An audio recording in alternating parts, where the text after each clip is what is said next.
अस्सलाम वालेकुम। उम्मीद करता हूँ कि आप सब खैर खैरियत से होंगे। नाज़रीन, आज हम बात करेंगे अखरोट के ऊपर कि अखरोट को खाने से क्या क्या फ़ायदे हासिल होते हैं।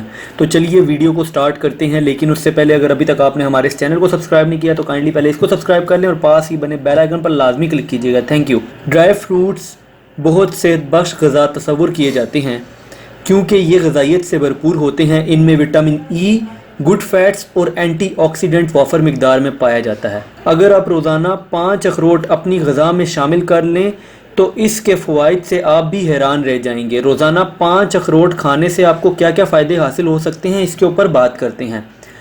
इससे कोलेस्ट्रोल कंट्रोल में रहता है, दिमागी सेहत को बेहतर बनाता है। अखरोट दिल के अमराज से भी बचाता है। इसी तरह अखरोट ज़ियाबेतिस का ख़तरा भी टाल देता है।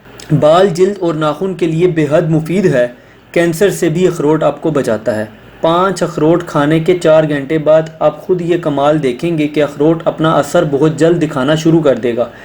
अगर आप 5 अखरोट खाएंगे तो 4 घंटे बाद ही अखरोट अपने कमालात दिखाना शुरू कर देता है। बिकॉज़ 5 अखरोट खाने के बाद आपके जिस्म को ग़िज़ाइयत और विटामिन्स मिलना शुरू हो जाते हैं और इन विटामिन्स के ज़रिए आप बहुत फ्रेश महसूस करते हैं। अखरोट के ज़रिए आप अपना ज़हनी दबाव भी ख़त्म कर सकते हैं, चूँकि अखरोट में एंटीऑक्सीडेंट मौजूद होते हैं जो कि आपके जिस्म में मौजूद मुख्तलिफ़ बीमारियों के ख़िलाफ़ लड़ते हैं, जैसे दिल के अमराज वगैरह। इसके अलावा इसमें मौजूद ओमेगा 3 फैटी एसिड के ज़रिए ज़हनी दबाव से निजात मिलती है। अखरोट में विटामिन बी और एंटीऑक्सीडेंट्स पाया जाता है जो कि चेहरे की झुर्रियों और दाग धब्बों को भी ख़त्म करता है।